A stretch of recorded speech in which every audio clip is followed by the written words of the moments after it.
नमस्कार, मी शिरीष राणे. मराठी सिनेमा कट्टा 1 मध्ये तुमचं सगळ्यांचं मनापासून स्वागत आहे. मराठी सिनेकट्टा म्हणजे नक्की काय? तर मराठी सिनेकट्टा म्हणजे तुमच्या मराठी सिनेमाचं हक्काचं व्यासपीठ. इथे आपण सिनेमा कधी येणार आहे, कुठला येणार आहे, नक्की सिनेमामध्ये काय आहे, सिनेमा का बघायचा, सिनेमाचे प्लस पॉईंट आपण बोलणार आहोत, मायनस पॉईंट बोलणार आहोत. पण शक्यतो प्रत्येकाने मराठी सिनेमा बघावा याच्यासाठी आपण मराठी ऑडियन्स तयार करणार आहोत. तर आपण आजचा पहिला चित्रपट आपण घेतोय.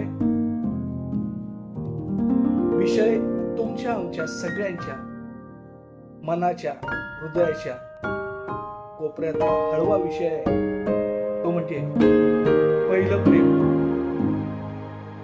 या अत्यंत नाजूक विषयाला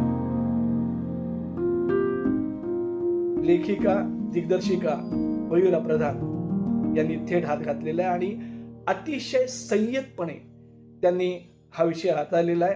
कारण या विषयाचं थोडंसं जर बॅलन्स चुकला तर वेगळं वळण घेऊ शकतं. पण स्त्री दिग्दर्शिका मयुरा प्रधान यांनी अतिशय संयतपणे हा विषय हाताळला आणि त्यांना तितकीच समर्थपणे साथ दिलेली आहे ज्येष्ठ अभिनेते सतीश पुळेकर यांनी.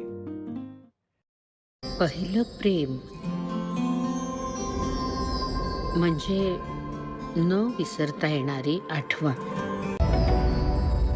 मी मेजर जनरल हरिश्चंद्र देशमुख उर्फ हरी. त्यांच्या सोबत आहेत तुमच्या आमच्या आवडत्या इला भाटेताई. या दोघांनी जो अभिनय केलाय तो म्हणजे एक अभिनयाचं पुस्तक आहे. यांच्या सोबतच आहेत मराठी आणि हिंदी चित्रपट सृष्टी आणि नाट्य सृष्टी तसेच सिरियल मध्ये आपल्या अभिनयाने सगळ्यांना आनंद देणारे आनंद काळे. त्यांच्या सोबत आहेत अतिशय विद्वान उच्च शिक्षित अशा अभिनेत्री आणि तितक्याच त्या लाघवी अभिनेत्री आहेत. त्या आहेत निशिगंधा वाड. नचिकेत लेलेला तुम्ही आम्ही ओळखतो एक सिंगर म्हणून, सारेगमचा विनर म्हणून. पण नचिकेतने अभिनयातही अतिशय उत्तम बॅटिंग केलेली आहे. नचिकेतच्या रूपाने एक चांगला अभिनेता मराठी सिनेमाला मिळालेला आहे. आणि नचिकेतच्या बरोबर आहेत मानसी पाटील. मानसी पाटील आपल्याला अनेक जाहिरातींमध्ये दिसल्या आहेत. जवळजवळ 100 ते 150 जाहिराती त्यांनी केलेल्या आहेत. पण हा सिनेमा नचिकेत आणि मानसीचा पहिला सिनेमा आहे. या सिनेमात मानसी दिसली छान आहे, अभिनय छान केलेला आहे. त्यामुळे मानसीच्या रूपानेही एक सशक्त अभिनेत्री आपल्याला मिळाली. मी आणि तन्वीने लिव्हिंग मध्ये राहायचं ठरवलंय. अरे वा. वियर्ड हॅबिट्स हँडल करता येतंय का नाही ते बघायचंय. आमची कम्पॅटिबिलिटी टेस्ट करण्यासाठी आम्ही एकत्र राहून बघणार होतो. आणि मग त्या टेस्ट मध्ये पास नाही झालास तर काय? दुसऱ्या मुलीबरोबर राहून बघणार?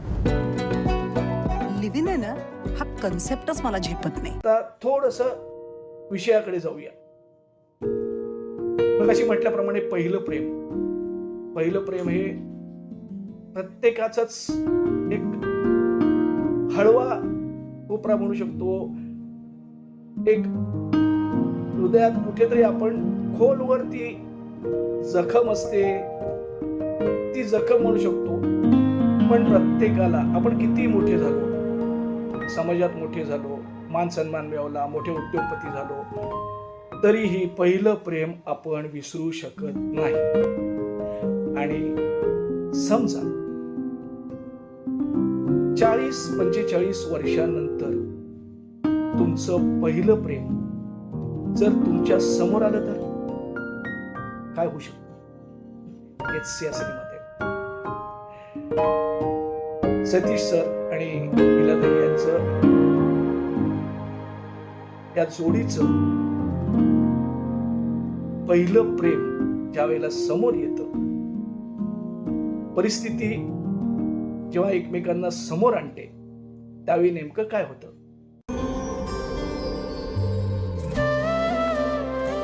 हरी, मी आणि राघव कुडाळमध्ये एकत्रच लहानाचे मोठे झालो. हरीने माझ्यावर प्रेम केलं, पण मी त्याच्यावर वेड्यासारखं प्रेम केलं. भारत पाकिस्तान युद्धासाठी हरी निघून गेला.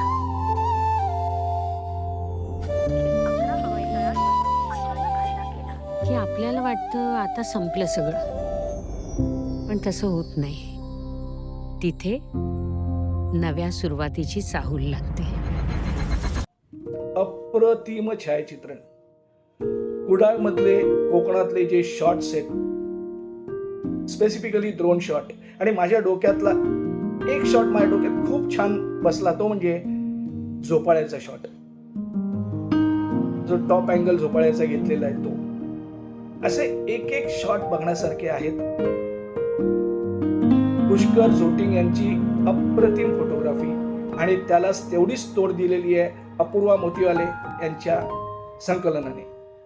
तर ही सगळी टीम, सिनेमा कधी चांगला होतो तर ज्यावेळी संपूर्ण टीम एकजूट होते, संपूर्ण टीम जेव्हा आपलं बेस्ट देते, त्यावेळेला सिनेमा चांगला होतो. आणि ते सगळं जुळून आलंय तुला पाहताना या चित्रपटात. 10 जुलैला हा चित्रपट प्रदर्शित होतोय. याच्यात आणखी एक महत्वाचं नाव घ्यायचं आहे, ते म्हणजे रोहन रोहन यांचं संगीत.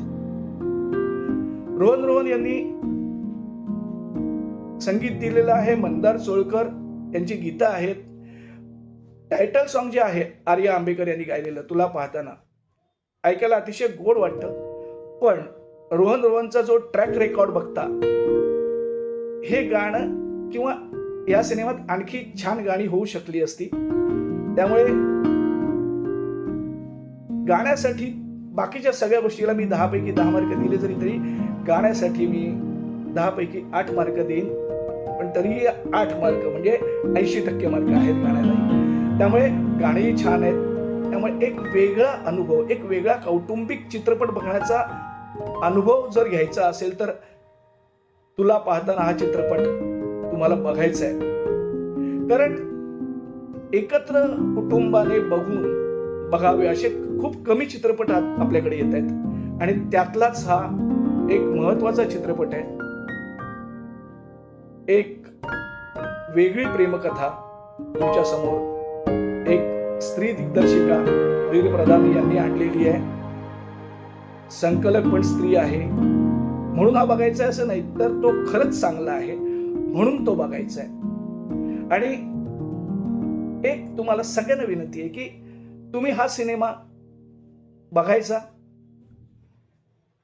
आणि मला खरंच येऊन सांगा की सिनेमा बघताना तुम्हाला तुमचं पहिलं प्रेम आठवलं की नाही. मला आठवलं.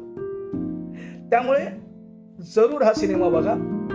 आणि जर का तुम्हाला तुमचं पहिलं प्रेम हा सिनेमा बघताना आठवलं तर पुन्हा एकदा या चॅनलवर या, आम्हाला कमेंटमध्ये कळवा की येस, हा सिनेमा बघताना आम्हाला आमचं पहिलं प्रेम आठवलंय. पहिलं प्रेम कधीही विसरू शकत नाही.